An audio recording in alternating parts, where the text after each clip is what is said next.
আমার ব্যবহারের সেই আলমারি আর আয়না ওসব নাকি বেশ পুরনো ফ্ল্যাটে রাখা যায় না। ওর বাবার ছবি ছড়ি ঘড়ি বিদে হলো তাড়াতাড়ি, ছেড়ে দিল কাকে খেলো পোষা বুড়ো ময়না। স্বামী স্ত্রী আর অ্যালসেশিয়ান জায়গা বড়ই কম, আমার ঠিকানা তাই বৃদ্ধাশ্রম। 23 জানুয়ারি 15ই আগস্ট বন্দে মাতরম বন্দে মাতরম আকাশ বাতাস ধ্বনিত করার পর স্বাধীনতা সংগ্রামীদের আমরা পাঠিয়েছি কোথায়? বৃদ্ধাশ্রমে। বিনয় বাদল দীনেশ একটা অনুষ্ঠানে কুইজ করছি, বিনয় বাদল দীনেশের পদবি জিজ্ঞেস করেছিলাম। নতুন প্রজন্ম সামনে দাঁড়িয়ে খুটখুট করে মোবাইলে সবকিছু করছে, 4G মোবাইল 5G মোবাইল সবকিছু জানে, মেসি কত টাকা পায়, নেইমার কি করে কোন ফুটবলে বুট পরে খেলে, কিন্তু বিনয় বাদল দীনেশের পদবিটুকু বলতে পারছে না। তো এই হচ্ছে আমাদের বাংলার নতুন প্রজন্ম, যারা আমাদের ইতিহাসটা ভুলে গেছে এবং তাদেরকে ভোলানো হয়েছে। আমরা যখন বাঘাযতীনের যুদ্ধ পড়ছিলাম, ইতিহাসের পাতায় যখন পড়ছি, উনি বাংলার থেকে বাঘাযতীন যুদ্ধ করছেন, উনি কার্তুজটা পেলেন না বলে যুদ্ধটা হেরে গেছিলেন। আমাদের তখন মনে হতো পড়তে পড়তে, ইস আমি যদি 100 খানা গুলিকে পৌঁছ দিতে পারতাম বাঘাযতীনের হাতে, তাহলে কিন্তু ব্রিটিশ পুলিশের এগেইনস্টে লড়াইটা করতে পারতো। কিন্তু পড়ানো হয় না। ক্ষুদিরাম বসুর জন্মস্থান কতজন বাঙালি নতুন প্রজন্ম গেছে? ইকো পার্ক, নিকো পার্ক, কোথায় কোথায় চলে যাচ্ছে, Thailand, Bangkok, Singapore, everywhere they are moving. আর ইংরেজিতে দারুণ কথা বলে, পুরো ইংরেজিটা ভালো করে বলে না। My little pro and she's having some chat. কি বলছিস? My little pro and she's my mobile phone. মানে ব্রাদার আর সিস্টারটাও ছোট করেছে, মাদার আর ফাদারকেও ছোট করেছে, ইংরেজিটাও ভালো করে বলছে না, কিন্তু বাংলার ইতিহাস, স্বাধীনতা সংগ্রামীদের ইতিহাসটাও পড়ছে না। যেদিনকে আমরা পড়েছিলাম নেতাজি সুভাষচন্দ্র বসু ব্রিটিশ পুলিশের চোখে ধুলো দিয়ে গাড়ি দিয়ে বেরিয়ে চলে গেলেন, সেখান থেকে স্বাধীনতা সংগ্রামে লড়াইটা করলেন, সেদিনকে আমাদের খুব আনন্দ হয়েছিল যে আরে ব্রিটিশ পুলিশের চোখে ধুলো দিয়ে নেতাজি সুভাষচন্দ্র বসু বেরিয়ে গেলেন। উল্লাসকর দত্ত আজকে 140তম জন্মদিন, আর এখানে মোড়ার পুকুর, এখানে বোমা মারার যে মাঠ, ব্রিটিশ পুলিশ এমনি ভয় পায়নি, ভয় পেলে ব্রিটিশ পুলিশ আরো 100 বছর থাকতো এখানে, কারণ জানতো আমাদেরকে সশস্ত্র আন্দোলন দিয়ে কেউ কিছু বলার নেই, যা বলছি, যা মারছি, যা ধরছি সবই আমরা, এরা তো মেনে নিচ্ছে। পরাধীন জাতি, একটা জাতি প্রায় মোগল শাসনে পরাধীন, তারপর প্রায় 100 বছর ইংরেজ শাসনে পরাধীন থাকার পর সেই জাতির মেরুদণ্ড সোজা করার কাজ কে করলেন? হয় অজগর আসছে পেরে আমটি আমি খাবো পেরে, পণ্ডিত ঈশ্বরচন্দ্র বিদ্যাসাগর বর্ণ পরিচয় সৃষ্টি করলেন, একটা জাতির মেরুদণ্ড সোজা রাখার চেষ্টা করলেন। এবং সেই সময় আমরা আজকাল কোন শাসকের মুখের উপর তাকে কোনো কথা বলতে পারি না, যেখানে দাঁড়িয়ে ঈশ্বরচন্দ্র বিদ্যাসাগর পরাধীন ভারতে পরাধীন শাসকের বুকের উপর জুতো তুলে বসে থাকার ক্ষমতা ছিলেন।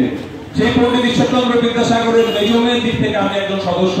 প্রায় 8 বছর ধরে সারা ভারত জুড়ে পণ্ডিত ঈশ্বরচন্দ্র বিদ্যাসাগরের আদর্শ প্রচার করি। বিশপ বিদ্যাসাগর নামে এবং প্রেস ক্লাবেতে আমরা যখন পণ্ডিত ঈশ্বরচন্দ্র বিদ্যাসাগরের মূর্তি প্রতিষ্ঠিত করেছিলাম 22শে জুলাই, সেদিনকে 23 জন স্বাধীনতা সংগ্রামীকে আমরা নিয়ে এসে সবার সামনে সম্মাননা জ্ঞাপন করেছিলাম একটাই কারণে, যে হাসি হাসি পড়ব ফাঁসি দেখবে ভারতবাসী, একবার বিদায় দে মা ঘুরে আসি। এই যে আমার আশপাশের পেছনে নতুন প্রজন্ম বসে আছে, যদি বলি মোবাইল ফোনটা 1 ঘন্টার জন্য দেশের জন্য কাজ করবে, না মোবাইল ফোন আবার দেশের জন্য কাজ করবে। যদি শহীদ ক্ষুদিরাম কথা ভাবতেন যে আমি কেন দেশের জন্য কাজ করবো, যদি উল্লাসকর দত্ত ভাবতেন, যদি প্রফুল্ল ত্যাগী ভাবতেন, যদি বিনয় বাদল দীনেশ ভাবতেন, যদি মাস্টারদা সূর্য সেন ভাবতেন, তাহলে আজকেও ব্রিটিশ পুলিশের লাঠি খেয়ে না পিঠের চামড়া আমাদের চাপতে তুলে নিত ব্রিটিশ পুলিশ, আমরা আজও পরাধীন থাকতাম।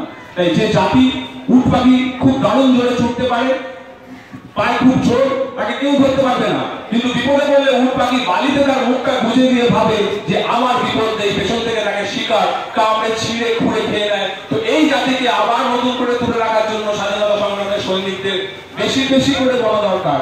পাঠ্যপুস্তকে নেই, তাহলে মা বলুন তার মেয়েকে। দিল্লিতে একটা মোটিভেশনাল স্পিচ দেওয়ার জন্য গেছি, আমাদের বলছে বঙ্কিমচন্দ্র চাট্টানে বন্দে মাতরম লিখা है। কে বলছে? বঙ্কিমচন্দ্র চাট্টানে লিখা है, মানে চট্টোপাধ্যায়কে চাট্টা করে দিচ্ছে। তখন আমি বললাম যে জোড়াঘাটে যেখানে বসে বঙ্কিমচন্দ্র চট্টোপাধ্যায় গানটি লিখেছিলেন চুচুড়ো জোড়াঘাটে, সেখানে একবার আসবেন, দেখে যাবেন যে বঙ্কিমচন্দ্র চাট্টা আর বঙ্কিমচন্দ্র চট্টোপাধ্যায়। তো সারা ভারত জুড়ে চেষ্টা চলছে।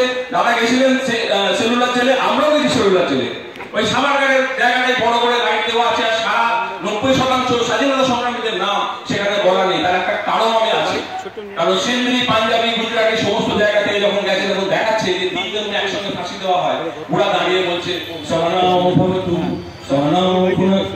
আমি কেন বলছি এটা, বলছে স্বাধীনতা সংগ্রামীরা কত কষ্ট করেছিল, প্রাণ দিয়েছিল, তাদের আত্মার শান্তি কামনা করছি। আর বাংলার নতুন প্রজন্ম যারা গেছে হাফ প্যান্ট আর গেঞ্জি পরে, তারা বলছে গাইড করছে আঙ্কেল আঙ্কেল কোথায় ফাঁসি দিয়েছিল, সেই ছবিটা সেলফি তুলছে, হোয়াটসঅ্যাপে স্ট্যাটাস করবে। এর থেকে বড় জুতো কি মারা যায় স্বাধীনতা সংগ্রামীদের? নতুন প্রজন্ম সেরকম ভাবে জুতো মারছে স্বাধীনতা সংগ্রামীদের, তারা জানে না যে যদি তারা না থাকতো আজকে ব্রিটিশ পুলিশ ঘাড় ধরে তুলে নিয়ে গিয়ে ঢুকিয়ে দিত। সেই জন্যই আমরা একটা লড়াই লড়ছি। সেই লড়াইটা লড়ার জন্য এখানে আসা। আমি শ্রীরামপুর শহরে থাকি আর আমার একদম বক্তব্য দীর্ঘায়িত নয়, কারণ এটা বক্তব্য রাখার জায়গা নয়। গ্রামে গঞ্জে বিভিন্ন জায়গায় আমি দৌড়ে বেড়াচ্ছি, একটাই চেষ্টা, সেটা হচ্ছে বাংলা স্বাধীনতা সংগ্রামের ইতিহাসের যে কাহিনী, আলোকিত কাহিনী নতুন প্রজন্মের কাছে তুলে দেওয়ার জন্য। আপনাদের কাছে একটা অনুরোধ আমার আছে, অবশ্যই সবাই কিন্তু উঠে যাবে। দ্বিজেন্দ্রলাল রায় গণদানটা সবাই মিলে ডাকবো, সবাই মিলে যারা আছেন বাইরে ওদিকে তারা সামনে আসুন। তারা প্লিজ এই এরকম ধরনের জিনিস দেখতে পাবেন না, তার কারণ সিরিয়ালে জগদ্ধাত্রী দেখতে পাবেন রোজ, কিন্তু এই উল্লাসকর দত্তের জন্মজয়ন্তী পালনটা কিন্তু আপনি রোজ পাবেন না। ধনু ধান্য পুষ্প ভরা আমাদের এই বসুন্ধরা, তার মাঝে আছে সকল দেশের সেরা, ও সে স্বপ্ন দিয়ে তৈরি সে দেশ স্মৃতি দিয়ে ঘেরা। এমন দেশটি কোথাও খুঁজে পাবে না গো তুমি, সকল দেশের রানী সেজে আমার জন্মভূমি, সেজে আমার জন্মভূমি, সেজে আমার জন্মভূমি।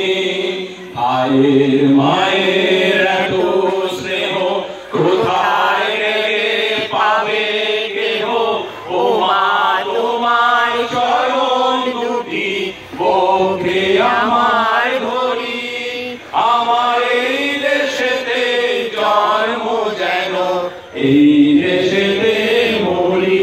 সবাই এমন দেশটি কোথাও খুঁজে পাবে না কো তুমি, সকল